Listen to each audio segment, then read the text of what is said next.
नमस्कार दोस्तों, मैं सौम्या दुबे स्वागत करती हूँ आप सभी का हमारे चैनल दी आर्टरूम पे।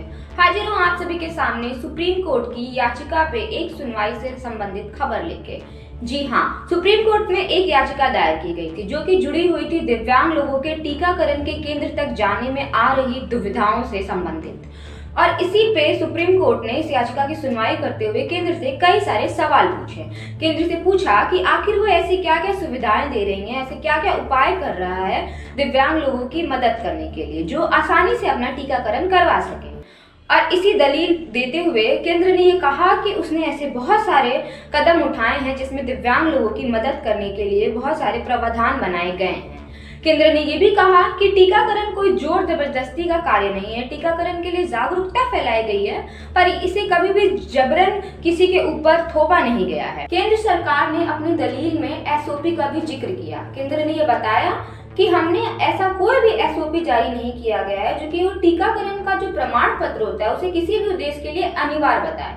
तो चलिए जानते हैं ये एसओपी क्या होता है। इसे कहते हैं स्टैंडर्ड ऑपरेटिंग प्रोसीजर्स। ये बनाना इसलिए जरूरी हो जाता है ये क्योंकि किसी भी कार्य को एक सुचारू रूप से करने के लिए ये बहुत ही ज्यादा सुविधा देता है। एसओपी को अगर हम जाने तो ये एक लिखित दस्तावेज होता है जिसमें कुछ दिशा निर्देश दिए होते हैं, बताया जाता है कि किस तरीके से किस काम को अंजाम देना है एक सुचारू रूप से। तो सुप्रीम कोर्ट ने कहा कि हमने कोविड के लिए जितने भी एसओपी बनाए जो हमारे एसओपी उसमें ऐसा हमने कहीं नहीं कहा है कि किसी देश के लिए टीकाकरण का जो प्रमाण पत्र है वो अनिवार्य बन जाता है।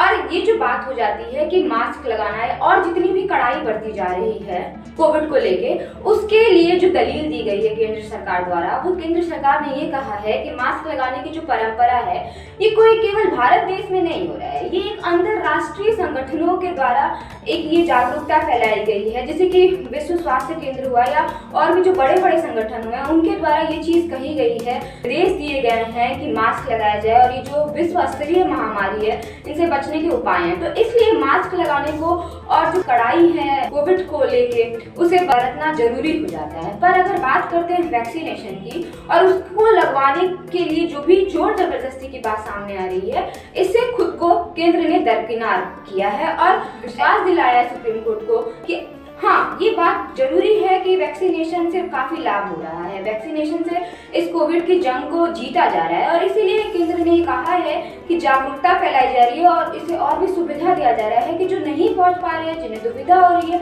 वो वहां तक पहुंचे। और ये चीज को आश्वासन दिया गया है कि उसके लिए बहुत सारे पोर्टल्स पे उनके लिए बहुत सारी सुविधाएं लाई गई हैं। केंद्र ने अपनी दलीलों में ये भी कहा कि काउंसलिंग की बात की कि टीकाकरण के पहले जो भी टीकाकरण के लाभार्थी होते हैं जो ये जाते हैं टीका लगवाने के लिए, उनकी एक ठीक तरीके से काउंसलिंग की जाती है।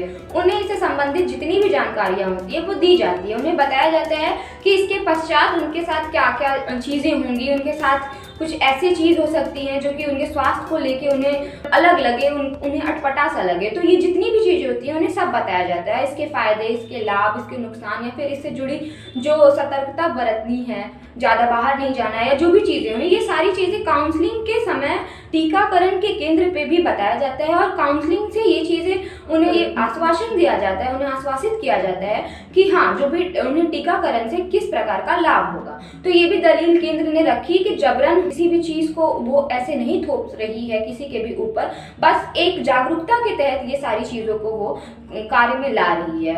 और इसी के साथ केंद्र ने ये भी बताया कि जो एक हमारा एडवर्स इवेंट फॉलोइंग ह्यूमनाइजेशन का प्रणाली है वो किस तरीके से वो उसके ही तहत संचालन कर रही है सारे कार्यों का। इसमें क्या होता है कि अगर जो टीकाकरण के बाद जितनी घटनाएं होती हैं, जो कुछ अप्रिय चिकित्सक घटनाएं होती हैं, जैसे कि जिन्हें टीका लगा है उनके साथ कुछ हो जा रहा है, तो वो किस प्रकार से पोर्टल पे जाके उसकी भी सूचना दे सकते हैं। इन्हीं सारी दलीलों के साथ केंद्र ने अपने बात को, अपने पक्ष को रखा कि किस प्रकार से वो और दिव्यांग लोगों के लिए और भी जो लोग इस बात को लेके उन्हें कुछ असुविधा लग रही है, तो किस प्रकार से कई सुविधाओं के साथ वो पोर्टल पे जाके और कई तरीकों से जाके अपनी समस्या बता सकते हैं।